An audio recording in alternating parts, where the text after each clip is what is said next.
আল্লাহকে চিনতে পেরেছিলেন এক মহিলা, তার নাম রাবিয়া বসরিয়া। রাবিয়া বসরিয়া মহিলা আল্লাহকে চিনতে পেরেছিল। অনেক ঘটনা জানেন, আমি একটা ইতিহাসের ছোট্ট একটা 1 মিনিটে বলি, যেহেতু কোরআন হাদিসের কথা না আগে বলছি, আপনারা আবার ডাইভার্ট করবেন না, আমি ভালো করে বুঝে বলছি, কোরআনের না হাদিসের না ইতিহাসের কথা। রাবিয়া বসরিয়া ইন্তেকাল করলেন, তাকে কবরে রাখা হবে। কবরে রাখবার পরে তার কাছে ফেরেশতারা এসে জিজ্ঞেস করছেন, রাবিয়া বলো মার রব্বুকা। রাবিয়া জিজ্ঞেস করলেন, তোমরা কারা? সুবহানাল্লাহ বলবেন না? সুবহানাল্লাহ বলতে কি কষ্ট হচ্ছে আপনাদের? রাবিয়া বসরিয়া নিজে বলছেন, তোমরা কারা? তারা জিজ্ঞেস করছে, আমরা তো আল্লাহর পক্ষ থেকে এসেছি ফেরেশতা তোমাকে জিজ্ঞাসা করতে, তুমি তো ইন্তেকাল করেছো। আর রাবিয়া বসরিয়া বলছেন, তোমাদের আল্লাহ কোথায় আর তোমরা কোথায়? আল্লাহ তো আরশের উপরে, আর আমরা লক্ষ লক্ষ কোটি কোটি মাইল দূর থেকে এখানে এসেছি। রাবিয়া বসরিয়া বলছেন, কোটি কোটি মাইল দূর থেকে এসে কি তোমরা আল্লাহর নাম ভুলে যাও নাই? বলে কেন আল্লাহর নাম ভুলে যাবো কেন? আমাদের জবানে তো আল্লাহর নাম, আমি তো ভুলে যাই নাই। রাবিয়া বসরিয়া বলছেন, ফেরেশতারা শুনো, কোটি কোটি মাইল দূর থেকে এসে তোমরা আমার আল্লাহর নাম ভুলে যাও নাই, তোমরা কেমনে বুঝলে আমি রাবিয়া মাত্র 3.5 হাত মাটির নিচে এসে এই আল্লাহর নামকে ভুলে গেছি? আসতে বললেন, সুবহানাল্লাহটা জোরে পড়েন। তোমরা কেমনে চিন্তা করলে আমি ভুলে গেছি? এ আল্লাহকে তো আমি ভুলে যাই নাই, মাত্র 3.5 হাত মাটির নিচে। আল্লাহ বলছেন, ফেরেশতারা রাবিয়ারে জিগাইয়া লাভ নাই, ওর গোটা জিন্দেগি আমি আল্লাহর জন্য সঁপে দিয়েছে, কবরে এসেও আমি আল্লাহকে ভুলে যাই নাই। তোমরা কি মনে করেছো আমি আমার রাবিয়াকে ভুলে গিয়েছি? আমিও ভুলে যাই নাই। সরে যাও, আর রাবিয়ার কবরের সঙ্গে জান্নাতের একটা কানেকশন তৈরি করে দাও। ওরা তো চিনলেন আল্লাহকে। সমুদ্রের 10 নম্বর সংকেত, বিপদ সংকেত। গত বছর ছিল না এইভাবে? 10 নম্বর বিপদ সংকেত। আমি চাঁদপুরের কোথায় প্রোগ্রামে ছিলাম, প্রোগ্রামে এসছি, প্যান্ডেল সব ভেঙে গিয়েছে, ওরা মসজিদে প্রোগ্রামের আয়োজন করেছে। মসজিদে প্রোগ্রামের আয়োজন করেছে, মসজিদে প্রোগ্রাম করেছি, শীত, ঝড়, বৃষ্টি। রাত্র 2:30টায় ঢাকার উদ্দেশ্যে বের হয়েছি। বিদ্যুৎ নাই, রাস্তা গাছ বাঁশ পড়ে সব ব্লক, একটা পাবলিক নাই, কিছু দেখাও যায় না। মানে এমন এক জায়গায় গিয়েছি এবং রাস্তাও চিনি না, কোথায় আসছি এটা বলতে পারতেছি না। আমরা 3 জন ছিলাম, ড্রাইভার, আমি আর আমার সাথী আরেকজন ছিলেন, উনি আজও আমার সাথে আছে। কিন্তু কোথায় যাব আমরা এত রাত্রে? বসে আছি, আল্লাহর কাছে চাচ্ছি, আল্লাহ কথা তো বলে এসেছি তোমার, যাবো কোথায়? গভীর রাত্রে শিলা বৃষ্টি দিচ্ছে, ঝড় তুফান, রাত্র প্রায় 3টা। 1 ঘন্টা রাস্তায় বসে আছে, গাড়ি নাই, মানুষ নাই, কিচ্ছু নাই। হঠাৎ করে দেখি আমাদের গ্লাসে এসা একটা লোক নক করতেছে। বৃষ্টির মধ্যে একটু ফাঁকা করে বললাম, ভাই কে আপনি? এত রাত্রে এখানে আসছেন? হুজুর আপনি কোথায় যাবেন? আমি ঢাকা যাব। যে এত রাত্রে এখানে যাবেন কোন দিকে? এইদিকে তো রাস্তা না, আপনি পিছনে গিয়ে ডান দিকে সোজা গেলেই আপনি দাউদকান্দি গিয়ে আপনি ঢাকা যেতে পারবেন। এই যে গেলাম, 1 ঘন্টা লাগে নাই, ঢাকা পৌঁছে গিয়েছি, কিন্তু আজ অবধি জানি না এই রাত্রে 3টায় এই লোকটাকে, এখনো জানি নাই রাত 3টায় এই লোকটা ছিল কে। আল্লাহর উপর বিশ্বাস করেন, জিন্দগি কামিয়াব, জিন্দগি কামিয়াব। আল্লাহকে চিনেন। আল্লাহ বলছেন, গোলাম তোর হেফাজত, তোর জিম্মাদার তো আমি আল্লাহ। কথায় কথা চলে আসে। এই বছরই আমরা এক জায়গায় প্রোগ্রামে গেলাম, প্রোগ্রামে যেতে যেতে দেরি হয়েছে রাস্তায়। যাওয়ার সময় গাড়িতে তেল ছিল, অকটেন শেষ, গ্যাস শেষ। গাড়ি গিয়ে শুধু স্টেজে গেছি, সব শেষ, স্টার্ট হচ্ছে না গাড়ি। ওয়াশ করলাম 1.5-2 ঘন্টা। জিজ্ঞেস করলাম, ভাই আপনাদের এলাকায় পেট্রোল পাম্প আছে? কাউজুর 57 কিলো দূরে। কত কিলো? 57 কিলো দূরে। এই রাত্রে যেতে হবে, আমার পরের দিন শুক্রবার জমা পড়াতে হবে। একজন লোক এসে মোটর সাইকেল থেকে 1 লিটার অকটেন দিছে, 1 লিটার। হুজুর আমাদের মোটর সাইকেলে 1 লিটার আছে, আপনি নেন, আর আজকে রাত্রে থাকেন, কালকে আমরা ব্যবস্থা করে আপনাকে দেব। 1 লিটারে কি যাওয়া যায়? সর্বোচ্চ 5-6 কিলো বা সর্বোচ্চ 8 কিলো, এর উপরে তো যেতে পারবো না। আজকের এই সময় না এই কথাটা বলবো না। সলাতুল হাজতের এক বরকত, ইন্টারনেট একটা প্রোগ্রাম আছে আমার 2.5 ঘন্টার, সলাতুল হাজত, নামাজের কি বরকত। আরে নামাজ পড়ে দেখেন, ফেরেশতা আল্লাহ ডাইরেক্ট সামনে পৌঁছায় দিবে। সলাতুল হাজত তো জানেন না কোন নামাজ, সালাতুল হাজত তো জানেন না কোন নামাজ। ড্রাইভারকে বললাম আমরা গাড়িতে সালাতুল হাজত পড়ি, পড়লাম রাত্র 2:30টা। আমাকে বললাম চাবি আমাকে দাও, আমি গাড়ি চালাই।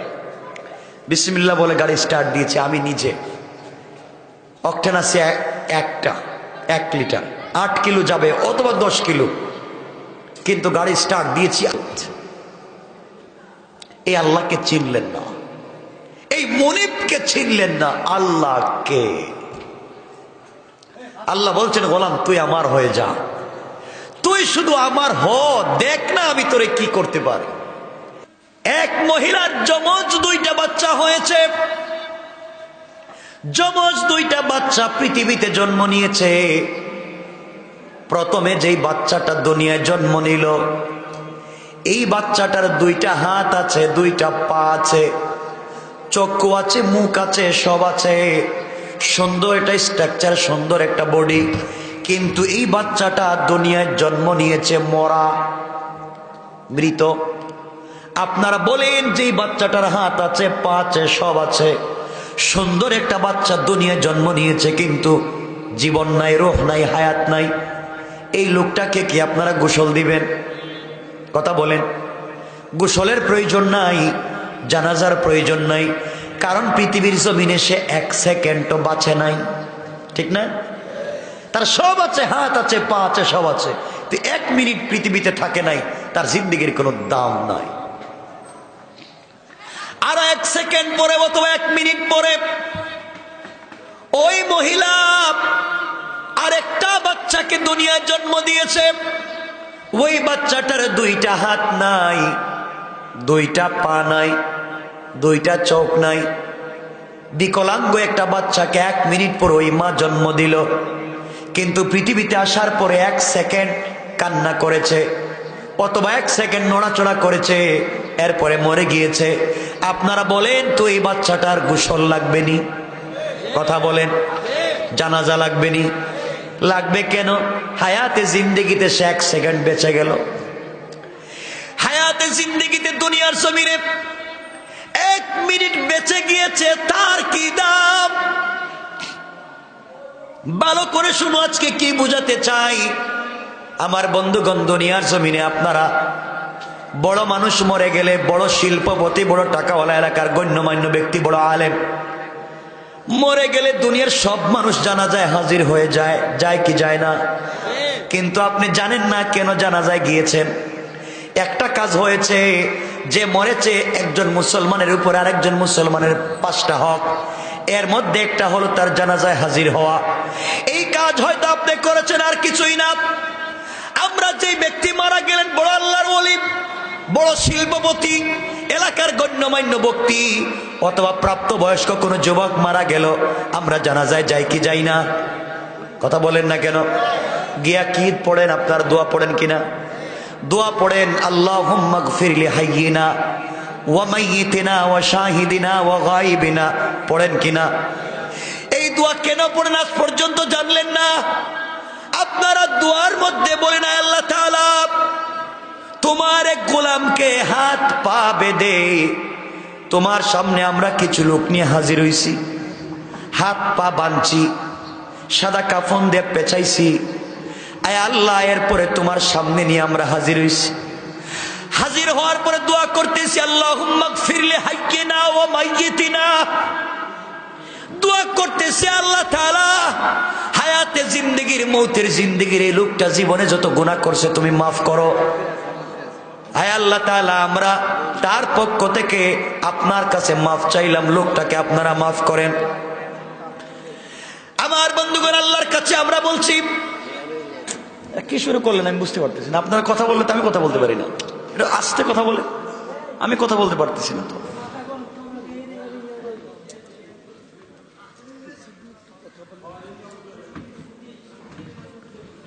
আমার বন্ধুগণ,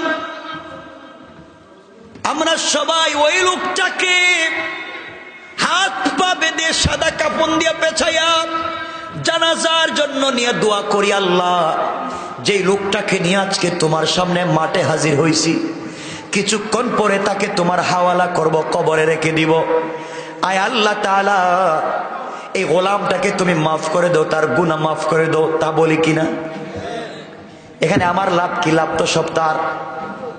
যার জন্য দোয়া করলাম লাভ তো তার, যার জন্য দোয়া করলাম লাভ তো তার। সে মরছে, তার জন্য দোয়া করলাম, আমার লাভ কি? আপনারা জানেন না কার জানাজায় গেলেন? বড় মানুষের জানাজায় গেলেন, যে মরছে তার জন্য আল্লাহর কাছে দোয়া চাইলেন। আর যেই বাচ্চাটা 1 সেকেন্ড দুনিয়ার জমিনে বেঁচে ছিল, ছোট্ট যেই বাচ্চাটা 1 সেকেন্ড বাঁচার পরে মরে গেল, এই বাচ্চার জানাজায় আমি গেলাম না, কারণ বাচ্চাদের জানাজায় আমরা যাই না। ছোট ছোট বাচ্চা মারা গেলে জানাজা যাই না, 2, 4, 5 জন মিলে জানাজা পড়াইয়া দেয়, ঠিক না? আপনি বুঝেন নাই, আসলে আপনি বুঝেন নাই, দিন জানেন নাই, কার জানাজায় যাবেন বুঝেন নাই।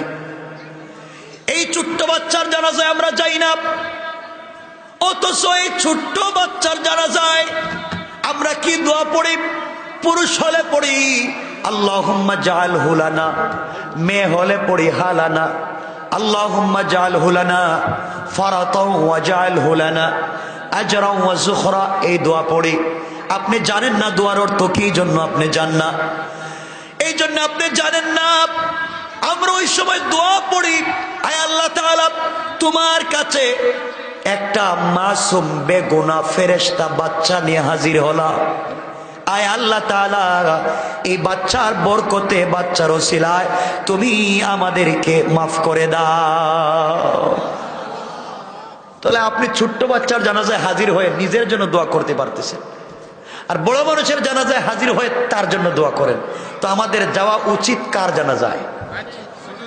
কথা বলেন তো, আপনি যে বুঝেন না এজন্য যান না। আমরা আল্লাহর কাছে দোয়া করি, আল্লাহ তাআলা ছোট্ট বাচ্চাকে নিয়ে তোমার সামনে হাজির হয়েছি, এর উসিলায় তুমি আমাদেরকে মাফ করো। শেষে বলি শাফিআ ওয়া মুশাফফা। আয় আল্লাহ তাআলা শুধু আমাদেরকে মাফ করলে হবে না, এই বাচ্চাটাকে কিয়ামতের দিনে আমাদের ব্যাপারে সুপারিশকারী বানাইয়া দাও। কি দোয়া করলেন আপনি, কিন্তু আপনি জানলেন না যে যাইবেন কোথায় আর গেলেন কোথায়। এজন্য ছোট্ট বাচ্চাদের জানাজায় বেশি যাবেন, নিজের লাভ, নিজের লাভ। এই বাচ্চাগুলার লাভ কি শুনেন? কিয়ামতের দিনে আল্লাহ রাব্বুল ইজ্জত ওয়াল জালাল হিসাব নিকাশ যখন শেষ করবেন, হিসাব নিকাশ আরম্ভ করে দিবেন কিয়ামতের মাঠে, আল্লাহ এমন সময় ফেরেশতাদেরকে বলবেন, ফেরেশতারা এই যে ছোট্ট বাচ্চাটা 1 সেকেন্ড 1 মিনিট পৃথিবীতে বেঁচে ছিল, এরপরে যেই বাচ্চাটা মরে গিয়েছে, অথবা অপ্রাপ্ত বয়স্ক নাবালিগ যেই বাচ্চা মরেছিল দুনিয়ায়, এই বাচ্চাগুলো আজকে কোথায়? খুঁজে খুঁজে আমার সামনে হাজির করো। মায়ের ঘর থেকে জন্ম নিয়ে যে বাচ্চা মরে গিয়েছে, এই বাচ্চাগুলাকে আজকে আমার সামনে হাজির করো। ফেরেশতারা মিলে সকল ছোট্ট ছোট্ট বাচ্চাদেরকে আল্লাহর সামনে হাজির করবেন। আল্লাহ বলবেন, বাচ্চারা তোমরা তো মা বাপকে দুনিয়ার জমিনে দেখো নাই, দুনিয়ার আলো বাতাস কিছুই বুঝো নাই, গুনাহ কানা কিছুই করো নাই, ইন্তেকাল করে কবরে আসছো। আজকে কিয়ামতের মাঠে আমি কিছুক্ষণ পরে হিসাব আরম্ভ করব, বিচার আরম্ভ করব। এই বিচার হবে একমাত্র ইনসাফের বিচার। ওই জায়গার মধ্যে কোনো স্যাক্রিফাইস নাই, কম্প্রোমাইজ নাই। সুতরাং তোমরা শোনো, কিয়ামতের মাঠে দৌড়াদৌড়ি করো না, জান্নাতের সার্টিফিকেট হাতে নাও, আর তোমরা বাচ্চাগুলা জান্নাতের ভিতরে চলে যাও। এই ছোট্ট ছোট্ট বাচ্চা যেগুলা অপ্রাপ্ত বয়স্ক মারা গিয়েছিল, আল্লাহ তাদের কাছে জান্নাতের সার্টিফিকেট দিয়া বলবেন, যাও। বাচ্চাগুলা জান্নাতের কার্ড নিবে, সার্টিফিকেট হাতে নিবে। আল্লাহ রাব্বুল ইজ্জত ওয়াল জালাল বিচার কার্য শুরু করবেন। হঠাৎ করে দেখবেন বাচ্চারা কিয়ামতের মাঠে এদিক সেদিক দৌড়ায়। আল্লাহ আল্লাহ বলবেন কি রে, ওদেরকে না আমি জান্নাতের সার্টিফিকেট দিয়া বললাম জান্নাতে যাইতে, ওরা যায় না কে? কিয়ামতের মাঠে দৌড়ায় কেন? ওদেরকে আমার সামনে হাজির করো। এই বাচ্চাগুলাকে আল্লাহর সামনে হাজির করা হবে। আল্লাহ বলবেন তোমরা জান্নাতে যাও না কেন রে? তোমরা এখানে মাঠের মধ্যে দৌড়াদৌড়ি করো কেন? এই বাচ্চাগুলা ডেকে ডেকে বলবে, আয় আল্লাহ তাআলা, তুমি কেমনে বললা নিমক হারামের মতো আমরা জান্নাতে চলে যাব, কেমনে বুঝলা? আয় আল্লাহ তাআলা, দুনিয়ায় তেমনি এমনি আসি নাই। যেই বাবার ঔরসে, যেই মায়ের গর্ভ থেকে দুনিয়ায় এসেছিলাম, হায়াতে জিন্দেগির 1 মিনিট পাইছি, 1 দিন 1 বছর 2 বছর বাঁচছি, পরে মইরা গেছি। কিন্তু আমার মা তো আমাকে 10 মাস 10 দিন পেটে রাখছে। আমি মায়ের পেটে যাওয়ার পরে মা ঠিক মতো রাত্রবেলা খেতে পারে না, বমি হয়ে যায়। পা দিয়া পেটের ভিতরে আঘাত করছি। ওগো মুনিব, আমার মা ঘুমায় না, সারা রাত্র দাঁড়ায়া দাঁড়ায়া কাঁদছে। ডেলিভারির সময় কত মা, ডাক্তার যখন বলে এই বাচ্চাকে দুনিয়ায় নিয়ে আসতে হলে বড় বিপদ, যে কোনো একজনকে বাঁচানো যাবে, হয়তো মাকে বাঁচানো যাবে, না হয় বাচ্চা, যে কোনো একজন। কত মা আছেন এমন সময় ডাক্তারকে বলেন, ডাক্তার প্রয়োজনে তুমি আমাকে মেরে ফেলো, আমি বাঁচতে চাই না, আমি যেন মরে যাই, এরপরেও আমার বাচ্চাটাকে দুনিয়ায় তুমি সহি সালামতে নিয়ে আসো। আমায় মরে গেলে আমার কষ্ট নাই, আমার বাচ্চাটা দুনিয়ার জমিনে ভালো থাকুক, মা ছাড়া এই কথাগুলা কেউ বলবে না। ওগো মুনিব, আমার মা আমাকে নিয়ে কত কষ্ট করছে, আমার বাবা আমাকে নিয়ে কত স্বপ্ন দেখছে, কিন্তু আমি দুনিয়ায় বাঁচি নাই।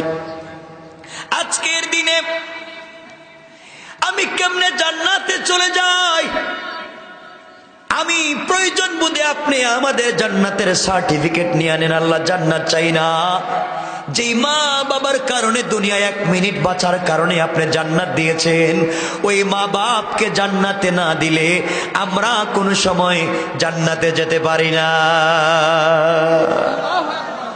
আল্লাহ রাব্বুল ইজ্জত ওয়াল জালাল বলবেন, বাচ্চারা শোনো, অভিমান করো না, আমি আল্লাহ কাউকে কিছু দিলে ফিরাইয়া নেই না। সুতরাং যাও যাও, তোমরা খুঁজো কিয়ামতের মাঠের কোথায় তোমাদের মা বাবা আছে, যেখানে মা বাবাকে পাওয়া যায় ওদেরকে খুঁজে খুঁজে তোমরা যাকে মন চায় তাকে সুপারিশ করে জান্নাতে নিয়ে যাও। সুবহানাল্লাহ ওয়াজ করে পড়েন। একবার রাসূলে পাক নিজেই নামাজ পড়াচ্ছেন, 4 রাকাতের নামাজ। কে পড়াচ্ছেন? নবীজি নিজে। সুবহানাল্লাহ বললেন না? আর জোরে পড়েন না সুবহানাল্লাহ, আরো জোরে পড়েন না সুবহানাল্লাহ। আসর 4 রাকাতের নামাজ রাসূল পড়াচ্ছেন। 4 রাকাতের নামাজ 3 রাকাত পড়াইয়া সালাম ফিরিয়ে দিছে। কয় রাকাত? পড়ানোর দরকার ছিল কয় রাকাত? পড়াইছেন কয় রাকাত? ইমামকে বিশ্বনবী। সুবহানাল্লাহ বলেন। আরে ইমাম তো বিশ্বনবী, আর মুসল্লিকে জানেন আবু বকর, ওমর, ওসমান, আলী, তালহা, জুবায়ের, জাফর, হানজালা, খালিদ ইবনুল ওয়ালিদ, সমস্ত বিশ্ববিখ্যাত সাহাবীরা রাসূলের পিছনে রাসূল নামাজ পড়াইছেন 3 রাকাত। এখন তো আমরা হইলে তো মায়ের শুরু হয়ে যেত। নবীজি নামাজ সালাম ফিরাইয়া মুসল্লিদের দিকে তাকাইয়া বসছেন। এখন কে জিজ্ঞাসা করবেন রাসূলকে, ইয়া রাসূলুল্লাহ নামাজ 3 রাকাত পড়লেন কেন? জবাব দেন, কে বলতেছে না। আবু বকর আস্তে আস্তে ওমরের হাত ধরলেন। ভাই ওমর, তুমি কি আসো? কাশি তো। নামাজ কয় রাকাত হইছে? আমি জানি না। জানো না কেন? নবীজি কয় রাকাত পড়ছে? আমি জানি না, আমি বুঝছি 3 রাকাত, কিন্তু আমি বলতে পারুম না। তুমি বলো না কেন?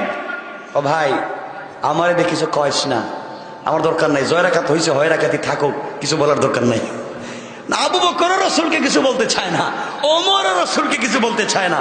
দুজন মিলিয়া গেছে উসমানের কাছে, কাছেই বসা। উসমান, ভাই নামাজ কয় রাকাত হইছে? আপনাদের মনে কয় রাকাত হইছে? আমি জানি না, আপনারা কোন। আমরা দুইজন বলতেছি নামাজ হয়েছে 3 রাকাত। আমিও জানি নামাজ হয়েছে 3 রাকাত। আবু বকর বলছেন, ভাই ওসমান, তুমি তো জিন্নুর আইন, রসুলের 2টা মেয়েকে বিয়ে করেছ, তোমার অনেক সম্মান রসুলের কাছে। আমাদেরকে রসুল দেখলে যতটুকু ইজ্জত করেন, তোমাকে দেখলে 100 গুণ বেশি করেন। সুবহানাল্লাহ বললেন না? যে কথায় কথা চলে আসে, ইজ্জতের মাসলায় গেলে আরো দূরে চলে যাবে। বাদ রসুল পাক ইসলাম তোমাকে ইজ্জত করেন, তুমি একটু বলো না রসুল নামাজ পড়েছেন 3 রাকাত। ভাই আমি মসজিদ থেকে বাইরে গেলাম, আমি নামাজে আসছি, এটাও তোমরা রসুলকে বলার দরকার নেই। নামাজ 3 রাকাত হোক আর 5 রাকাত হোক, আমি কিচ্ছু জানি না, দরকার হলে সারা জিন্দেগি 3 রাকাত পড়ুন, কিন্তু রসুলকে কিছু জেগাইতে পারুন না।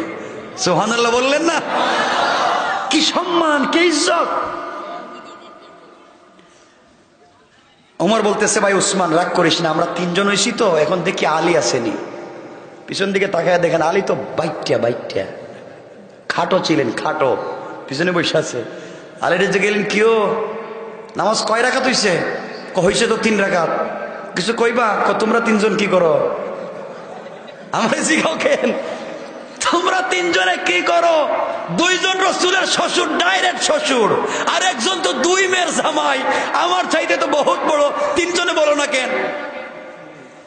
এই কথা বলার পর উসমান আস্তে আস্তে মসজিদে বাইরে গেছে গা। আমার দরকার নেই, মায়েরা খাইলে তোমরা খাও, ভেজাল হইলে তোমাদের, আমি কিছুতে নেই, আস্তে করে বাইরে গেছি। ওমর কথা, আমিও যাওয়ার দরকার, থাইকে লাভ নাই। 4 জন একত্রিত হয়েছে। 4 জন একত্রিত হয়ে চিন্তা করতেছে, রসুল তো 3 রাকাত পড়েছেন, এটা ঠিক, কিন্তু জিজ্ঞাসা করা লাগবে 3 রাকাত কেন পড়েছেন। রসুলকে কেমনে জিজ্ঞাসা করা যায়? 4 জন মিলে হজরতে বেলালকে ডাকছে, বেলালের দিকে আসো না। বেলালকে কি হয়েছে? আজকে একামত দিছে কে? বেলাল কত? আমি দিছি। রসুলের নামাজ পড়েছে কয় রাকাত? 3 রাকাত। কত এলে তুমি পিছন দিক থেকে বললা না নামাজ 3 রাকাত হয়েছে? আমি কেন বলবো? আমি ডাইনি বামে দেখতেছি ওমর আবু বকর বসে আছে, তোমরা করলা কি? তোমরা থাকতে আমি জিজ্ঞাসা করতে যাব কেন?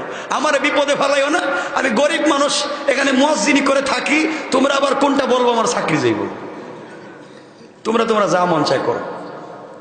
4 জন মিলে বলতেছে, বেলাল তোমাকে রসুল শুধু ভালোবাসেন না, রসুল বলছেন জান্নাতে গেলে জান্নাতে যেই গুড়ার পিঠে রসুল থাকবেন ঢুকার সময়, এর লাগাম থাকবে তুমি বেলালের হাতে। রসুল মেরাজে গিয়া বেলাল তোমার পায়ের আওয়াজ জান্নাতুল ফিরদাউসে শুনেছেন। তুমি বলো না নামাজ কয় রাকাত হইছে, আমরা পিছনে আছি। বেলাল কয়, আমি বললে যদি কোনো অসুবিধা হয় আমি বইলা দিব, তোমরা 4 জন আমারে পাঠাইছো। যদি রসুল কিছু আমারে বলেন, আমি বলবো, ইয়া রাসূলুল্লাহ আমি কিচ্ছু জানি না, এই 4 জন বুদ্ধি দিয়ে আমার পাঠাইছে। কি সুন্দর ভালোবাসা। রাসূল পাক ইসলামের কাছে বেলাল গেলেন, সালাম দিছে, সামনেই তো বসা, সালাম দিয়ে মুসাফা করছে। রাসূল বলেন, বেলাল কি তোমরা শুধু কানাঘুষা করো, কিছু বললে তো বলতে পারো। ইয়া রাসূলুল্লাহ আপনি ভালো আছেন? ভালো তো আছি, দেখতেছো না ইমামতি করতেছি, ভালো আছি। কি বলতে চাও বলো। ইয়া রাসূলুল্লাহ বলতে চাই। দেখেন কি জিগায়, বলতে পারতো আপনি হুজুর নামাজ 3 রাকাত পড়েছেন, 4 রাকাত পড়েন নাই, এটা বলতে পারে না? এটাই তো। এই কথাটা না বলে হযরতে বেলাল বলতেছেন, হাদিসের ইবারত বলতেছি, হযরতে বেলাল বলতেছেন, ইয়া রাসূলুল্লাহ আকুসিরাতিস সালাতু আম নাসিতা ইয়া রাসূলুল্লাহ। বেলাল বলতেছেন, ওগো আল্লাহর পয়গম্বর, আজকে থেকে কি 4 রাকাত নামাজ 3 রাকাত হয়ে গেছে? আল্লাহ কি জিব্রাইল পাঠাইয়া আজকের থেকে বলেছেন যে আমরা আসরের নামাজ 3 রাকাত পড়বো? না আম নাসিতা ইয়া রাসূলুল্লাহ, না আল্লাহ আপনাকে ভুলাইয়া দিয়েছেন? সুবহানাল্লাহ বললেন না? বলতেছেন আপনি নামাজ 3 রাকাত পড়েছেন, বলতেছেন আপনি ভুল করেছেন, বলতেছে আজকের থেকে কি আমরা 3 রাকাত পড়বো নামাজ আসরের, নাকি আল্লাহ আপনাকে ভুলাইয়া দিয়েছেন? নবীজি বলছেন, বেলাল সহজ করে বলো নামাজ কয় রাকাত? ইয়া রাসূলুল্লাহ নামাজ হয়েছে 3 রাকাত। তাহলে এত কিছু দরকার কি? দাঁড়াও, ভুল হয়ে গেছে, আবার 4 রাকাত পড়ে নেই। সুবহানাল্লাহ। ইসলাম কত সুন্দর। আমরা তো লাঠিটা লো, ইমাম গেছিল কই আজকে, না খবর লো দরকার, 3 রাকাত পড়লো কে? মারামারি। কত সুন্দর ভালোবাসা। নবীজির কাছে যখন দিন পৌঁছে গেল, নবীজির কাছে যখন নবুয়ত পৌঁছে গেল, নবীজি দ্বীনের দাওয়াত দিতে লাগলেন। দ্বীনের দাওয়াত দিতে দিতে তার বাল্য বন্ধু হযরতে আবু বকর সিদ্দিকের কাছে গিয়ে বলেন, আবু বকর, তুমি আমাকে ভালো করে চিনো, আমিও তোমাকে ভালো করে চিনি। আবু বকর, আমি আজকের থেকে নবী এবং রাসূল কালিমার দাওয়াত দিচ্ছি, তুমি কি কালিমা পড়বা না? কালিমাটা পড়ে নাও। আবু বকর ডাক দিয়া বললেন, মুহাম্মদ ইবনে আব্দুল্লাহ, তুমি আমার বন্ধু, সন্দেহ নাই, কিন্তু তুমি যে বললা তুমি নবুয়ত লাভ করেছো, তোমার কাছে নবুয়ত এসেছেন, কোরআন নাজিল হয়, এর প্রমাণ কি? তোমার কাছে কি কোনো প্রমাণ আছে? প্রমাণ থাকলে দাও, প্রমাণ ছাড়া তো আমি আবু বকর মানতে পারি না। আমার নবী ডেকে বললেন, আবু বকর, তুমি আমার কাছে নবুয়তের দলিল চাইলা, আমার কাছে নবুয়তের প্রমাণ চাইলা, আমি নবী কি না তুমি প্রমাণ চাইলা। আবু বকর রে, আমি নবী হয়েছি আজকে, আমি নবী হওয়ার 5-6 বছর আগে নবুয়তের দলিল পৌঁছে গিয়েছে তোমার কাছে। কোন সুবহানাল্লাহ। আবু বকর ডাক দিয়ে বললেন, বন্ধু মুহাম্মদ ইবনে আব্দুল্লাহ, তুমি নবুয়ত লাভ করে আমার কাছে দ্বীনের দাওয়াত দিচ্ছ, আর বলছো তুমি নবী এবং রাসূল, আবার বলতেছো আমার কাছে নবুয়তের দলিল আরো আগে পৌঁছে গেছে, কেমনে কি বুঝি না। আমার নবীজি বলেন, আবু বকর রে, তুমি তো কিছুদিন আগে আমাকে বলেছো, তুমি তো কিছুদিন আগে আমাকে বলেছো, কয়েক বছর আগে তুমি একটা স্বপ্ন দেখেছিলে, ব্যবসার জন্য তুমি সিরিয়া শামে গিয়েছিলে, ওই জায়গায় তুমি ঘুমে স্বপ্নে দেখেছো আসমানের উপর একটা চন্দ্র, হঠাৎ করে চন্দ্রটা চূর্ণ বিচূর্ণ হয়ে গেছে, ভেঙ্গে গেছে। চন্দ্রটা ভেঙ্গে প্রত্যেকটা টুকরা মদিনার অলিতে গলিতে, মদিনার মক্কার প্রত্যেকটা মানুষের ঘরে ঘরে পৌঁছে গিয়েছে। স্বপ্নে দেখেছো চন্দ্রটা ভেঙ্গে প্রত্যেকটা মক্কার মানুষের ঘরে ঘরে পৌঁছে গেল। এরপরে তুমি বললা স্বপ্নে দেখেছো, হঠাৎ করে দেখো যেই চন্দ্রটা ভেঙ্গে মানুষের ঘরে ঢুকে গিয়েছে, হঠাৎ করে এই চন্দ্র আগের চাইতে বেশি আলোকিত হইয়া একবারে পূর্ণিমার রাতের মতো হইয়া আবার আসমানের মধ্যে চন্দ্রটা দেখা যায়। আগের চাইতে কোটি গুণ বেশি আলোকিত যখন হয়ে গেছিল চন্দ্রটা, তুমি আবার দেখেছো এই চন্দ্রটা ডাইরেক্ট দৌড় দিয়ে তোমার ঘরের ভিতরে ঢুকে পড়েছে। আল্লাহ তোমাকে বুঝাইয়া দিয়েছেন নবুয়তের আলোটা মক্কার প্রত্যেকের ঘরে ঘরে ঢুকবে, আংশিক অথবা পুরাপুরি। ঘরের 5 জন সদস্য হলে 2 জন ইসলাম কবুল করলো, অথবা 1 জন অথবা 3 জন পুরাপুরি করলো না।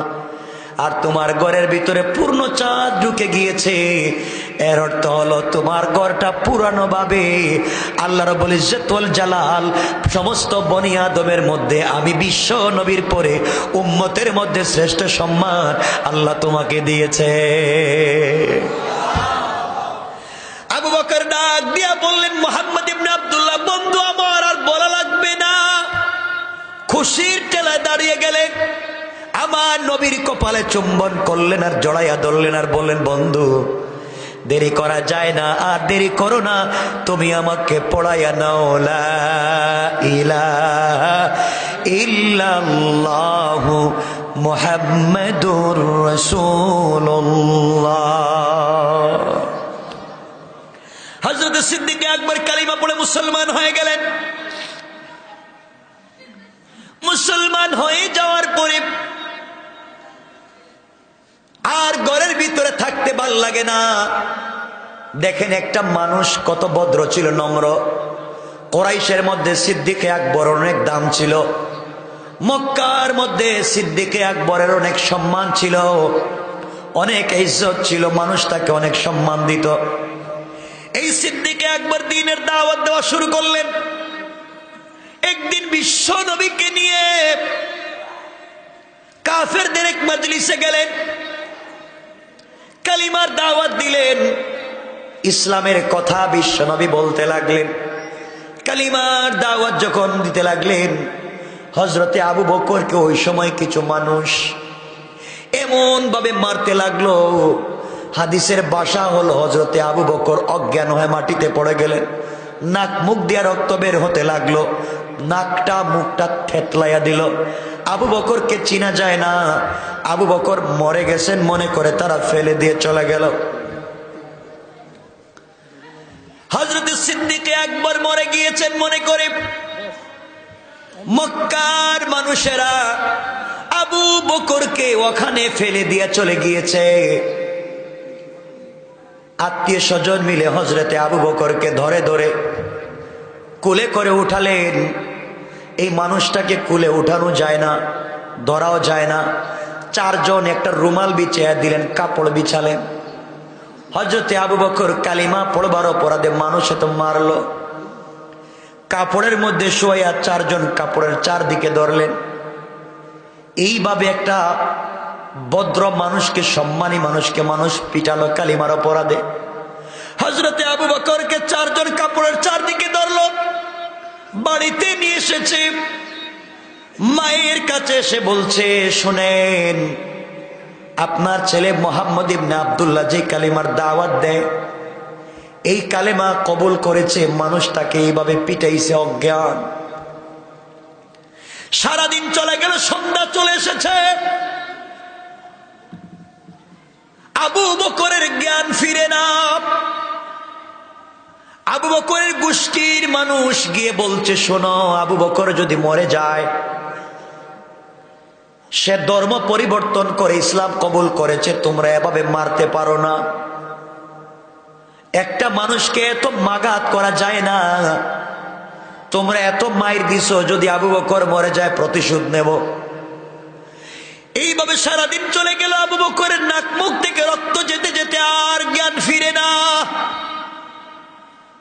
মা কান্না করে বলেন, আমার একটা মাত্র ছেলেরে কে মারলো, এমন মাইর দিছে, আমার বাচ্চাটা তো আর বাঁচবে না, মরে যাবে। এভাবে করতে করতে সন্ধ্যার পরে হযরতে আবু বকর একটু একটু নড়াচড়া করেন, চক্ষু খুলে তাকাতে পারেন না, ঠোঁট মুখ ফুলে গেছে, সব থেকে রক্ত বের হচ্ছে। কথা বলতে পারতেছেন না, ইশারায় কথা বলতেছেন। মা ডেকে ডেকে বলছেন, বাবারে, কালিমার অপরাধে মানুষে তো মারলো, তুই তো চাইলে কালিমা ছাইড়া দিতে পারতে। হযরতে আবু বকর জ্ঞান ফেরার পরে বলছেন, মা শোনো, কে আছো আমার কাছে, শোনো, কে আমাকে মারলো আমি তা জানতে চাই না, কত কষ্ট পেয়েছি তা জানতে চাই না, মারে আগে বলো আমার বিশ্ব নবী কেমন আছে।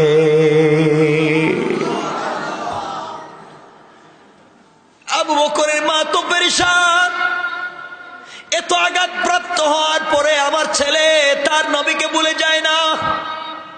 মা বলছেন, বাবা মুহাম্মদকে আমি তো চিনি না। তিনি বললেন, মারে, ও যে আবু তালেবের ভাতিজা, আব্দুল মুত্তালিবের নাতি মোহাম্মদ ইবনে আব্দুল্লাহ, আব্দুল্লাহর ছেলে, ওর কাছে আমি যাই, তার কালিমা আমি পড়ছি, এই জন্য মানুষ মারছে। মা, আমি মরে যেতে পারি, সবাই মারতে পারে, কিন্তু আমার বন্ধু যে কালিমার দাওয়াত দিয়েছে, আমি আমার জবানের কলেজায় যে শান্তি পাইছি, সবাই আমাকে 1 কোটি বার মারতে পারে, মরে যেতে পারি রে মা, কিন্তু 1 সেকেন্ডের জন্য আমি আবু বকর কালিমা ছেড়ে দিতে পারি না। মা খাবার নিয়ে আসছেন, চামচ দিয়া মুখে দিতে চাইলেন, আবু বকর, বাবা 1 ফোঁটা পানি খা। আবু বকর ডাক দিয়া বলছেন, মা, আমি আমার আল্লাহর জাতের কসম করে বলছি, যতক্ষণ পর্যন্ত আমি আমার নবীর খবর নিতে না পারবো, আমি আবু বকর 1 ফোঁটা পানিও খাবো না। মা ডেকে বললেন, আবু বকর, আমি কেমনে চিনি না, জানি না তার বাড়ি কোথায়, আমি কোথায় গিয়ে তারে খুঁজবো। আবু বকর বলছেন, মা, খুঁজার একটা সুযোগ বলে দি, তুমি একটু খবর নিয়ে আসো, না আসলে আমি কিন্তু বাঁচবো না। আবু বকর মাকে বলছেন, মা শোনো, এই সামনে গেলে একটা বাড়ি দেখবা, ওই বাড়ি খাত্তাবের মেয়ে, উমরের বোনের বাড়ি, মেয়েটার নাম ফাতেমা, খাত্তাবের মেয়ে। তার কাছে গিয়ে আমার নাম বলবা, সে তোমাকে নবীজির বাড়ি দেখাইয়া দিবে।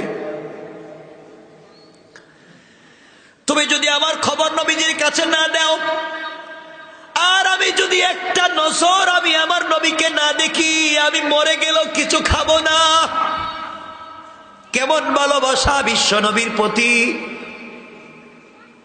হযরত আবু বকর সিদ্দিকের মা কষ্ট করে, বুড়ি মানুষ, চলে গেলেন খাত্তাবের মেয়ে ওমরের বোন ফাতেমার বাড়িতে। দরজায় নক করলেন, দরজা খুলে দিয়েছে।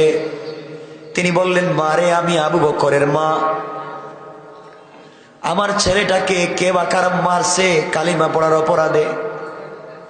মুহাম্মদ ইবনে আব্দুল্লাহর বাড়ি কোথায় আমাকে দেখাইয়া দাও। খাত্তাবের মেয়ে ফাতেমা আর হযরতে ওমরের বোন ফাতেমা বলছেন, আমি আবু বকর চিনি না, মুহাম্মদকে চিনি না, জানি না, আমাকে এগুলা বললেন না, আমি কারো নাম জানি না। ওই সময় খাত্তাবের মেয়ে হযরতে ফাতেমা, তিনি তখন মুসলমান ছিলেন, গোপন থাকতে চাইলেন, কারণ চিনেন না, জানেন না, এই মেয়েটা গোয়েন্দা হতে পারে। এমন সময় আবু বকরের মা কান্না করে বলছেন, মারে, আমার ছেলেটা রক্তক্ষরণ হয়ে মরে যায়, যতক্ষণ পর্যন্ত তার নবীকে না দেখবে, খাবে না, মরে যাবে। এই আবু বকরের মা আমি, তুমি আমাকে চিনো না, জানো না। ফাতেমা বলছেন, মা, আমাকে কি নিয়ে যাওয়া যাবে আবু বকরের কাছে? আমি একটু দেখতে চাই। হযরতে আবু বকরের মা ফাতেমাকে নিয়ে আসলেন আবু বকরের কাছে। এসে দেখলেন চেহারাটা চিনা যায় না। আরে আপনারা জানেন না যে লোকটা মারছে, বলতে লজ্জা হয়, কাঠের জুতা পা থেকে খুলে হযরতে আবু বকরের মুখে পিটাইছে, শুধু কালিমা পড়ার অপরাধে মুখটা থেতলে দিয়েছে, কালিমা ছেড়ে দেন নাই। এই আবু বকরকে ফাতেমা দেখলেন। আবু বকর ঠোঁট নাড়াইয়া কথা বলে বলছেন, বোন বল, নবীজি কেমন আছে? হযরতে ফাতেমা বলছেন, আবু বকর শান্ত হ, নবীজি ভালো আছেন, তুমি কিছু খাও।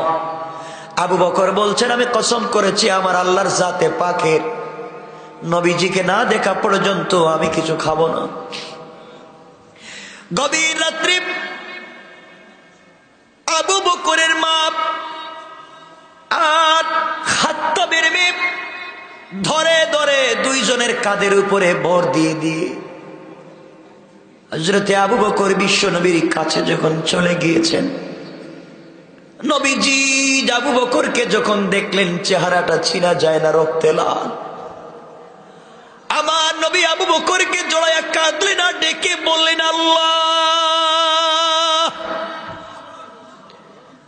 যে আবু বকর কালিমার জন্য আজকে রক্তে লাল হয়ে গেছে, আল্লাহ, দুনিয়ায় আবু বকরকে বন্ধু বানাইছি, আমার আবু বকরকে তুমি কবরে বন্ধু বানাইও, জান্নাতে একটা বন্ধু লাগবে, আমার আবু বকরকে জান্নাতে বন্ধু বানাইও। ভালোবাসা কার নাম?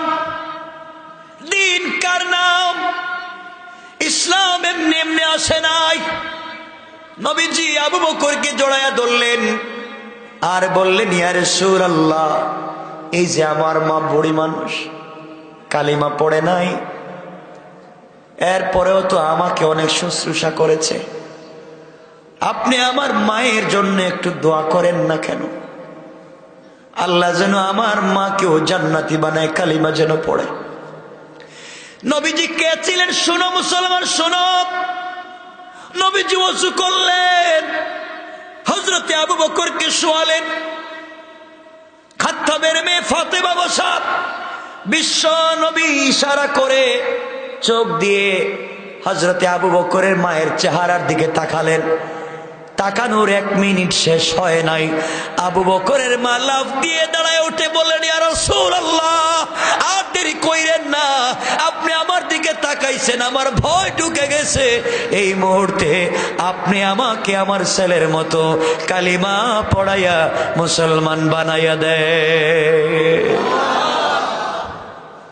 মুসলমান হয়ে গেলেন, মুসলমান হয়ে গেলেন। রাসূলের দোয়ার তো অনেক স্পিড, অনেক পাওয়ার। আপনারা অনেক ঘটনা জানেন, রাসূলের দোয়ার যে কত স্পিড, এগুলা বলতে গেলেই তো রাত্র শেষ হয়ে যাবে 11:15। এজন্য লম্বা করবো না আমার বন্ধুগণ। মা তুমি জানো না তো, আগে বিকালবেলা খেলতে যাইতাম, বন্ধুদের সঙ্গে মাঠে খেলতে যাইতাম, এখন আমি কিন্তু খেলতে যাই না। কই যাও? একজন বন্ধু পাইছি, তার নাম মোহাম্মদ ইবনে আব্দুল্লাহ। ওর চেহারার দিকে তাকাইলে মা আমার পেটের ক্ষুধা দূর হয়ে যায়। আরে সুবহানাল্লাহ, জোরে পড়েন না সুবহানাল্লাহ। মা আমি এখন খেলতে যাই না, বন্ধুদের আড্ডায় যাই না, একটা বন্ধু পাইছি তো মোহাম্মদ, ওর কাছে যাই, গেলে না ওর কাছাকাছি বসি, ওর কাছে বসলে মাঝে কি ঘ্রাণ করে, এই ঘ্রাণ নাকি জান্নাতের ঘ্রাণ। সুবহানাল্লাহ বলেন না সুবহানাল্লাহ। মা আমি শুধু ওর চেহারার দিকে তাকাইতে ভাল লাগে, এজন্য আমি আসি না। একথা বললেই মা শুধু মারে। কার কাছে যাস? ওটা জঙ্গি। জঙ্গি কারণ হুজুরদের কাছে গেলেই, ছেলেদেরকে পাঠালে আমরা বলি জঙ্গি। হযরত আবু হুরায়রার মা বলছেন জঙ্গি যাইস না, ওর কাছে গেলেই কালিমার দাওয়াত দিব, আমার কাছ থেকে দূরে সরায় নেব, যাইস না। মা তুমি জানো না তো, আসো না একদিন আমার সাথে, দেখো না তার চেহারা, তুমি দেখলেই তো পাগল হয়ে যাইবা। ওর চেহারার দিকে তাকাইলে মা কি যে মায়া লাগে, মায়া। তুমি জানো না মা, ওই মোহাম্মদ তো রাস্তায় শুয়ে থাকে আর আকাশের মেঘ তাকে ছায়া দেয়। মা তুমি তো মোহাম্মদকে চিনো না। ওরা ফান এলাকা জিকরাক মনে আছে? আমার আয়াত মনে আছে? এই নবীর কথাই বলছে। মা এই বেচারার সম্মান তুমি জানো? ও যদি বৈশা থাকে কোথাও, বড় বড় সাপ এসে ওর মাথায় ছায়া দেয়। রাস্তা কোন সুবহানাল্লাহ। মা তুই মোহাম্মদকে চিনো? ও যখন রাস্তা দিয়ে হাইটে যায় না, এই যে পাথর দিয়ে আমরা খেলাই, ওই পাথর গুলাও তারে সালাম দেয়। তুমি আমারে বলতেছো পাগল আর জঙ্গি? মা তুমি জানো না, ও যখন রাস্তা দিয়ে হেঁটে যায়, বনের পশু পাখি রাস্তায় দাঁড়ায়া সেই মোহাম্মদকে সালাম দেয়। সুবহান। তুমি বলছো পাগল, মা বলছে দেখিস না মক্কার বড় বড় লিডারেরা, নেতারা, আবুল আহাব, আবু জাহাল, বলছে না ওটা পাগল, বলছে না পাগল, ওর ধারে কাছে যাইতে না। মা তুমি জানো এরা বলে পাগল। আমার প্রথম কথা মনে আছে, নবীকে পাগল বলেছিলাম বর্তমানকারেরা হচ্ছে আবু জেহেল প্রো, মনে আছে? এই জায়গায় আসলাম শুধু মনে রাখবার জন্য চলে এসেছি আমার বন্ধুগণ। মা বলছে দেখছো না বড় বড় লিডারেরা বলছে ওটা পাগল। আবু হুরায়রা বলছেন মা ওরা তো সত্যি বলে পাগল, দিনের বেলা আইন করে মোহাম্মদের কাছে যাওয়া যাবে না, যে কালিমা পড়বে তারে পিটাইবে। মা দেখি তো রাত্রে হইলে এরাই গিয়া মোহাম্মদের কালিমা, মোহাম্মদের কোরআন তিলাওয়াত শুনে। সুবহানাল্লাহ, একটু জোরে পড়েন না সুবহানাল্লাহ। মা তাহলে শোনো, এ আবু জাহেলের আইন করে যেই ব্যক্তি মোহাম্মদের কোরআন তিলাওয়াত শুনতে যাইবা, তার কাছে যাইবা, তাকে মায়ের পিটানো হবে। কেউ যখন যায় না, সবাই যখন রাত্রে ঘুমিয়ে যায়, আবু জাহাল চিন্তা করে আহারে আজকে আইন করেছি যেই ব্যক্তি মোহাম্মদের কোরআন তিলাওয়াত শুনতে যাইবে তাকে পিটানো হবে, সুতরাং মক্কার কোন মানুষ আজকে মোহাম্মদের কোরআন তিলাওয়াত শুনতে যাবে না। আমি আবু জাহাল তো রাত্রে ঘুম আসে না, যত বিরোধিতা করি না কেন, মোহাম্মদের কোরআন তিলাওয়াত না শুনলে আমার ঘুম আসে না। আল্লাহু আকবার। মক্কার মানুষ ঘুমিয়ে যায়, আবু জাহাল রাত্রবেলা চলে গিয়েছে। নবীজি আস্তে আস্তে কোরআন পড়েন, মিলানো আয়াত, আর রহমান আল্লামাল কোরআন খালাকাল ইনসান, কত সুন্দর মিলানো। ওয়াশ-শামসি ওয়া দুহাহা ওয়াল কামারি ইযা তালাহা, শুধু মিলানো পড়ে আর মজা লাগে। মজাই তো লাগে, মজাই লাগে, শুধু পড়ে আর মজা লাগে। শুনে আবু জাহাল মনে করতেছে আমি আজকে সারা রাত্র মজা করে কোরআন শুনবো, কারণ আমি তো আইন করছি আজকে কেউ আসবে না। এদিকে আবু সুফিয়ান বলে আজকে আইন হইছে বিশ্বনবী মুহাম্মদের কোরআন তিলাওয়াত শুনতে কেউ যাবে না, আমি যাই। আবু সুফিয়ান সে নিজেও আসছে, এদিকে উতবা সাহেবা মুগীরা ওরা মনে করে আজকে আইন হইছে, কেউ যাবে না, আমি যাই বলতে বলতে সবাই গিয়েছে। নবীজি সব ফজর পর্যন্ত কোরআন তেলাওয়াত করলেন। যখন তেলাওয়াত বন্ধ করে দিলেন সকাল হয়ে গেল। আবু জাহেল কয় সকাল হওয়ার আগে বাড়িতে যাই, গিয়ে ঘুমায়া যাই, নাইলে মানুষ বলবে আমি আইন করলাম আবার আসলাম কেন। আবু জাহেল যখন বাইর হইছে, আবু সুফিয়ানও বাইর হইছে, রাস্তায় গিয়ে একজনের পায়ের সঙ্গে আরেকজনের ধাক্কা। কয় তুই কে? কয় তুই কে? আমি তো আবু জাহাল। তুই কে? আমি আবু সুফিয়ান। কে নাইছস? তুই কে নাইছস? ক সুবহানাল্লাহ বললেন না? আল্লাহু আকবার বলেন না? আল্লাহু আকবার। কোরআনের আকর্ষণ, কোরআনের আকর্ষণ, কোরআন তেলাওয়াতের মজা, মুআজিজা। মুগীরা কয় তুই কেন? আমি কেন মানে তোমরা কেন আইছো? সবাই বৈশা কয় আমরাই তো আইন করছি, আসলি মায়ের, আমরাই তো আইন ভঙ্গ করতেছি। আবু জাহেল কয় ভাই যতই আইন করি আমার ভালো লাগে না, রাত্রে ঘুমই আসে না, ওর কোরআন শুনতেই হয়। আবু সুফিয়ান কয় আমারই তো একই বেমার। আবুল আহাব কয় আমারই তো একই সমস্যা, ওর কোরআন তেলাওয়াত শোনা লাগে। আবু সুফিয়ান বলছে বন্ধু আরেকটু কঠিন আইন করো। আবার সংসদ বসেছে। আজকের আইন কি? আজকের আইন হলো আগামীকালকে থেকে কেউ যদি মুহাম্মদের কোরআন তেলাওয়াত শুনতে যায় তার মৃত্যুদণ্ড। Thank you. মৃত্যুদণ্ডের আইন গোটা মক্কায় ঘোষণা, কোরআন শুনলেই মৃত্যুদণ্ড। আর কেউ যাবে? আবু জাহেল রাত্রে ঘুমাইছে, রাত 1টার দিকে তার ঘুম আসে না। কয় আজকে তো আর কেউ আসবে না, মৃত্যুদণ্ড, এই বয়ে কি আর কেউ আসে?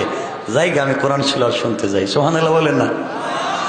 নবীজি পড়তেছেন বিসমিল্লাহির রহমানির রহিম,